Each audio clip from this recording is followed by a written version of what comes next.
किसी को अंधा कह दिया और अंधा कह के हंस दिया, देखो इसकी आंखें फूटी हैं, बस थोड़ा इंतजार कर लो, तुम भी जल्दी अंधे हो जाओगे। आप किसी लंगड़े को देख के हंस दीजिए जरा, तुम भी जल्दी लंगड़े हो जाओगे। आप किसी महिला को ये कह दीजिए तू तो बांझ है बांझ, पीढ़ी में तुम्हारी आंखों के सामने तुम्हारी परिवार तुम्हारे घर में कोई ना कोई बांझ होगा। क्यों होगा? तुमने कहा है। जिन शब्दों का प्रयोग हम दूसरों के लिए करते हैं वही शब्द घूम फिर के हमारे जीवन में आ जाते हैं। कितना भी समय लग जाए, महीना लगे, साल लगे, 10 साल लगे, तुमने किसी के गाल में थप्पड़ मारा था, इसी शरीर में, इसी जिंदगी में तुम्हारे गाल में कोई ना कोई थप्पड़ जरूर मारेगा, भले सालों लग जाएं। ये ईश्वर का न्याय है। क्या बताएं, पृथ्वी गोल है।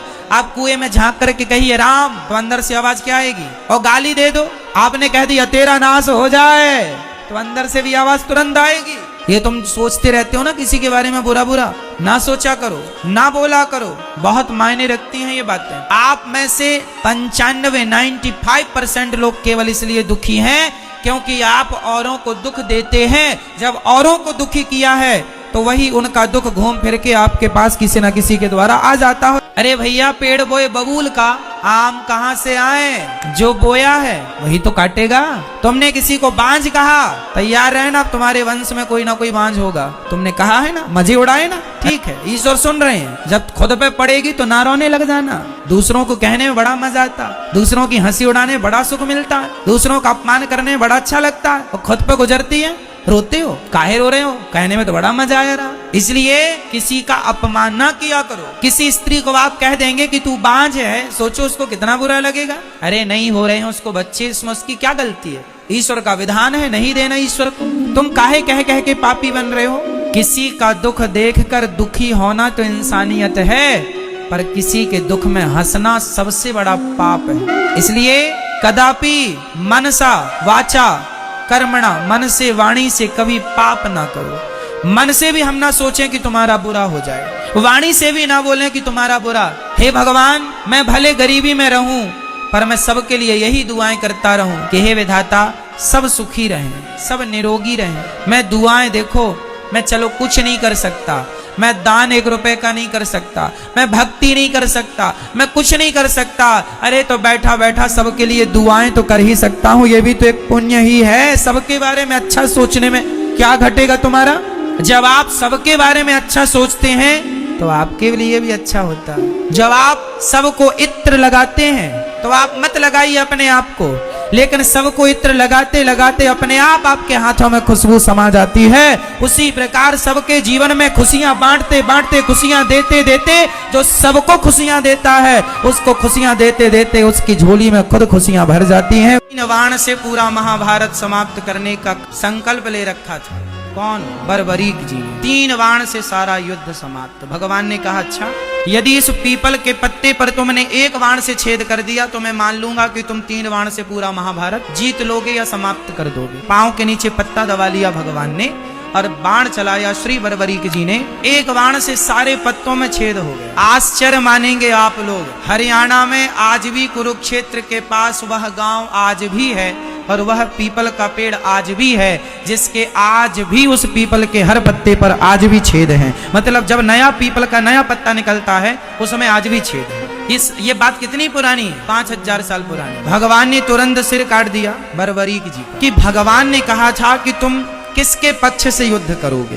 बर्बरीक जी ने कहा, जो हारेगा मैं उसके पक्ष से युद्ध करूंगा। तो भगवान को पता था कि कौरव हारेंगे, और कौरव हारेंगे तो यह कौरवों के पक्ष से युद्ध करेगा, और कौरवों के पक्ष में यदि इतना बड़ा योद्धा खड़ा हो जाएगा तो कौरवों की शक्ति बढ़ जाएगी। और ये कौरव वही लोग हैं जो भरी सभा में एक नारी का अपमान करते हैं कपड़े उतार कर। तो ऐसे दुष्टों की सेना में ये जाकर उनका बल बढ़ाएं, इसलिए भगवान ने ना चाह करके भी सिर काट दिया। भगवान ने कहा, बर्बरीक मैं तुम्हारी क्या अभिलाषा पूरी करूं? बोले, मैं महाभारत देखना चाहता हूं कि इस महाभारत में कौन योद्धा है। एक पर्वत के शिखर पर भगवान ने रख दिया कटा हुआ सिर और कहा कि अब तुम्हें दर्द नहीं होगा, पीड़ा नहीं होगी, कोई कष्ट नहीं होगा।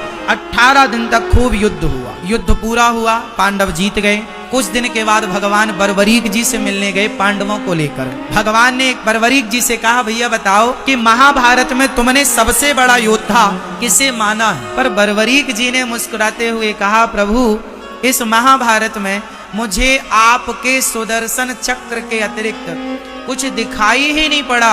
वो तो आपका सुदर्शन चक्र उन्हें गति प्रदान करता था, उन्हें बल प्रदान करता था। अब अर्जुन को समझ में आया कि महाभारत के असली हीरो हम नहीं, ना करते हुए भी भगवान सब करते हैं। जैसे महाभारत में कुछ ना करते हुए मेरे कन्हैया ने सब कुछ किया। तो बरबरीक जी से कहा, अब तुम्हारी इच्छा बताओ। प्रभु बस आपका दर्शन हो गया, कोई कामना नहीं। भगवान बोले, सुनो तुम निर्दोष हो, तुमने कोई अपराध तो किया नहीं, मैं तुम्हें मृत्यु दंड किसका दूं? इसलिए जाओ और मेरे, अब तुम बरबरीक के नाम से नहीं तो जो श्याम नाम है वह श्याम नाम मैं तुम्हें प्रदान करता हूँ। और तुम अब कलयुग में जो हार रहे हैं भक्त, उन हारे के सहारे बनते रहना, इसलिए उन्हें हारे का सहारा कहा जाता है। और श्याम नाम भगवान ने प्रदान किया, तो श्याम के नाम से, चूंकि खाटू में विराजे तो खाटू श्याम कहते हैं। बोलिए खाटू श्याम की।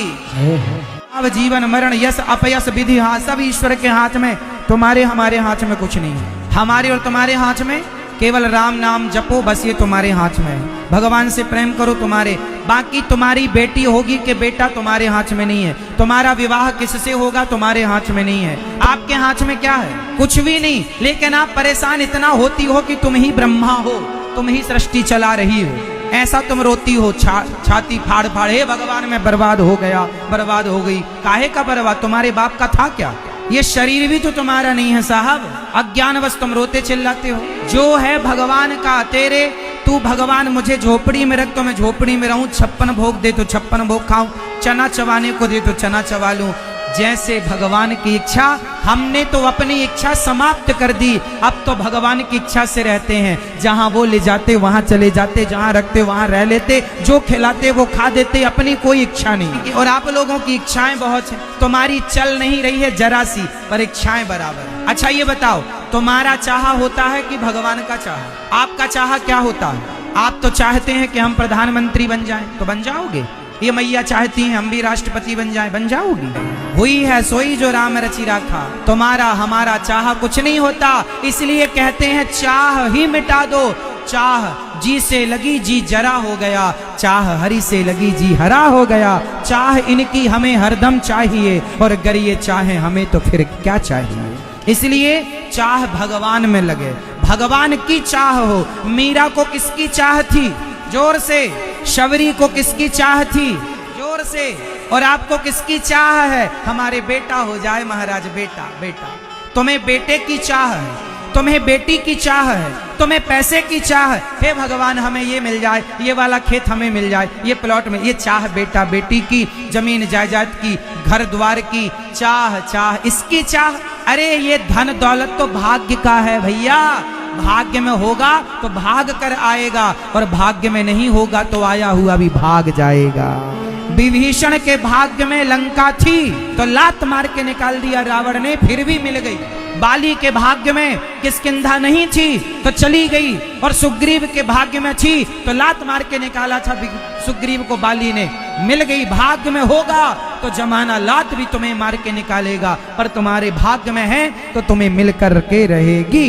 इसलिए देने वाले विधाता हैं, तुम रोते क्यों हो, परेशान? ईश्वर पर विश्वास रखो, कर्म तू कर, मैं बैठा हूं न्याय करने के लिए, मुझ पर विश्वास रख। जब तुझसे ना सुलझे तेरे उलझे हुए धंधे, तो भगवान के इंसाफ पर छोड़ दे ए बंदे, वही तेरी मुश्किल आसान करेगा। जो तू ना कर सका वो भगवान करेगा। मैंने सुना कि एक आदमी ने अपनी पत्नी को जला दिया जिंदा, मिट्टी का तेल डाल दिया और जिंदा जला दिया। वाह कितना बढ़िया काम किया ना उसने, ऐसे ही करना चाहिए। उसको तो उसके माँ बाप तारीफ दे रहे होंगे, वाह बेटा तूने बहुत बढ़िया किया, बहुत बढ़िया किया। एक महिला को उसने जिंदा जला दिया, कितना कष्ट हुआ होगा उसे जलने में, कितना कष्ट। हम लोगों को रोटी की भाप लग जाए तो कितनी तकलीफ होने लग जाती है, गरम रोटी की भाप लग जाती है तो फफोले पड़ जाते, और वो जिंदा जला दिया। उसे जरा दया नहीं आई, जरा उसे पीड़ा नहीं हुई। क्यों? क्योंकि उसके अंदर शायद दया ही ना रही। किसी को जला देना ये आपका अधिकार नहीं है। इससे पता लगता है कि आपके संस्कार गलत थे, आपके माँ बाप की कमी रह गई कि आपके माँ बाप ने आपको नारी का सम्मान करना नहीं सिखाया। और किसके लिए जलाया उसने? दहेज के लिए, पैसे के लिए। टॉर्चर करता रहता था पैसे पे। तुम निकम्मे क्यों बन रहे हो? कमाओ ना साहब, एक जिंदगी इसलिए जला दी क्योंकि आपको पैसा चाहिए था, आपको घर बैठे पैसा चाहिए। इसलिए विवाह करने से पहले ये जरूर देख लेना चाहिए कि लड़का काम करता है कि नहीं, कमा के खिला सकता है कि नहीं। जो अकर्मण्य है उससे बेटी ना ब्याह दीजिएगा। जो अपना पेट नहीं भर सकता वो आने वाली अर्धांगिनी का पेट क्या भरेगा। इसलिए बहुत सोच समझ के विवाह करना चाहिए। किसे बेटी देना है, किसे बेटी नहीं देना, कौन योग्य है, कौन अयोग्य है। पहले के लोग बहुत पड़ताल करते थे, विवाह करने के पहले छानबीन करते थे। लोगों की सुनी बातों पे भरोसा नहीं करते थे, आंखों से देखते थे, जासूस लगा के पड़ताल करते थे। लड़की कैसी है, लड़का कैसा है, आचार विचार ठीक है या नहीं, तब विवाह सफल होते थे। आजकल तो जल्दबाजी में कर देते हैं। कई बार हम लोग सोचते हैं कि चलो माँ है। जब तक माँ जिंदा होती है ना, माँ की कदर नहीं समझते हम लोग, कदर नहीं करते, इज्जत नहीं करते। माँ मर जाए तब पता लगता है कि माँ का होना कितना बड़ा गौरव था, सम्मान था। इसलिए मैं हाथ जोड़ के प्रार्थना करूं कि ब्याह करने के पहले, शादी करने के पहले इंसानों की कदर करना सीख लो। यदि इंसानों की कदर आप नहीं करना जानते ना, एक दूसरे के घर की बेटी की इज्जत करना आप नहीं जानते ना, दूसरे के घर के बेटे का सम्मान करना आप नहीं जानते, तो विवाह मत करना। क्या मतलब निकलना उससे? जिंदा ही जलाना है किसी लड़की को तो विवाह क्यों करना है? मत करो। ये पाप क्यों ले रहे हो जिंदा जलाने का? मत करो ब्याह, उसे उसकी जिंदगी जीने दो। पत्नी जिंदा है ना, उसकी कदर नहीं, पति जिंदा है, कदर नहीं। इसलिए हम कहते हैं हर रिश्ते की इज्जत करो, हर नारी का सम्मान करो, हर पुरुष का सम्मान करो। ना पुरुष पर अत्याचार करो, ना स्त्री पर अत्याचार करो, बल्कि एक दूसरे का सम्मान करो, आदर करो। हम आपका सम्मान करें, आप हमारा सम्मान कीजिए। ऐसे ही ये रिश्ते मधुर होते हैं। भाई पति पत्नी का रिश्ता क्या है? 50-50 का रिश्ता है, 50 हम 50 आप। मैंने हाल ही में एक किस्सा सुना, आज ही मैंने सुना कि एक नौजवान कोई लड़का था, मेकअप करता था, वो पैसा कमाता था, मेकअप करता था, और उसकी लोग हंसी उड़ाते थे। इतना परेशान हुआ लोगों से, वो इतना परेशान हुआ कि बेचारे ने आत्महत्या कर। इसलिए कहते हैं कि युवाओं को गीता जरूर सुननी चाहिए। दुनिया बेवजह आपको परेशान करती है। ये दुनिया परेशान इसलिए है कि खुद तो कुछ करते नहीं, तो कोई कुछ करेगा तो उसे करने, लेकिन पता नहीं लोगों को कौन सी बात उसकी अच्छी नहीं लगी और उसे इतना ताना मारा, इतना गालियां दी, इतना जाके उसे गालियां भला बुरा कहा कि बेचारे ने हार मान ली और आत्महत्या कर ली। अब बताइए उसकी आत्महत्या का जिम्मेदार कौन है? वो समाज जिम्मेदार है जो केवल गाली देने बैठी है।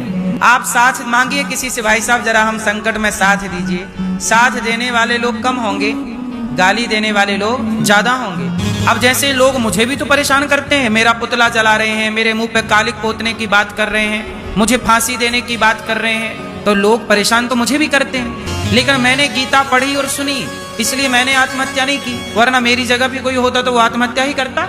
आज की मानसिकता यही तो है। लोग इसलिए परेशान हैं कि आप तरक्की क्यों कर रहे हैं। आप जरा तरक्की कर लीजिए, जरा अच्छा कर लीजिए, लोग आपको गलत बोलेंगे। इसलिए मैं आपसे कहता हूं कि लोग क्या कहते हैं इसकी आप परवाह मत करो। यदि इसकी आप परवाह करोगे तो आप भी आत्महत्या कर लोगे। इसलिए बिल्कुल परवाह ना कीजिए कि लोग क्या कहते हैं, आप बेहतर काम कीजिए। गीता उस हाल में सुनाई गई जब अर्जुन बिल्कुल अचेत से हो गए। मैं गांडीव रख रहा हूं, अब मैं युद्ध नहीं करूंगा, मेरे से नहीं लड़ा जाएगा। सोचिए जो ऑलरेडी लड़ने से पहले अर्जुन हार गए, तो हारे हुए अर्जुन के लिए भगवान ने क्या सुनाई? और हारे हुए अर्जुन गीता सुन के क्या हुआ? जीत गए। जिसे जीतना है वो गीता जरूर सुने, वो गीता जरूर पढ़े। इसलिए कहता हूं कि भगवत गीता आपको कभी हारने नहीं दे। काश बेचारे ने गीता सुनी होती, काश उसने सत्संग किया होता, तो लोगों की वो परवाह ना करता। लोग बोल ही तो रहे थे, बोलने देता। आज गौरी गोपाल में इतनी सेवाएं चल रही हैं, 300 माताएं हैं, 150 विद्यार्थी पढ़ रहे हैं, अखंड रसोई चल रही है। सोचिए आपको भोजन कराने वाले को कुछ लोग गालियां दे रहे हैं, फांसी की सजा दे रहे हैं, तो आप पूछो कि भाई साहब आपके घर आ जाते हैं, थोड़ा आप भी सेवा कर लो। तो गाली देने वाले मिल जाएंगे, अनिरुद्धाचार्य का पुतला जलाने वाले मिल जाएंगे, पर उनसे मांगो कि भाई साहब जरा एक दिन की रोटी की व्यवस्था आप करा दो, तो रोटी नहीं देंगे, फांसी दिलाएंगे, अनिरुद्धाचार्य को फांसी दे दो। हमने गीता सुनी है ना मेरी मांग। इसलिए जीवन में आने वाले बड़े से बड़े संकट को हम लोग बहुत छोटा ही समझते हैं, क्योंकि कृपा भगवान की होती है। हम अच्छा काम करते रहेंगे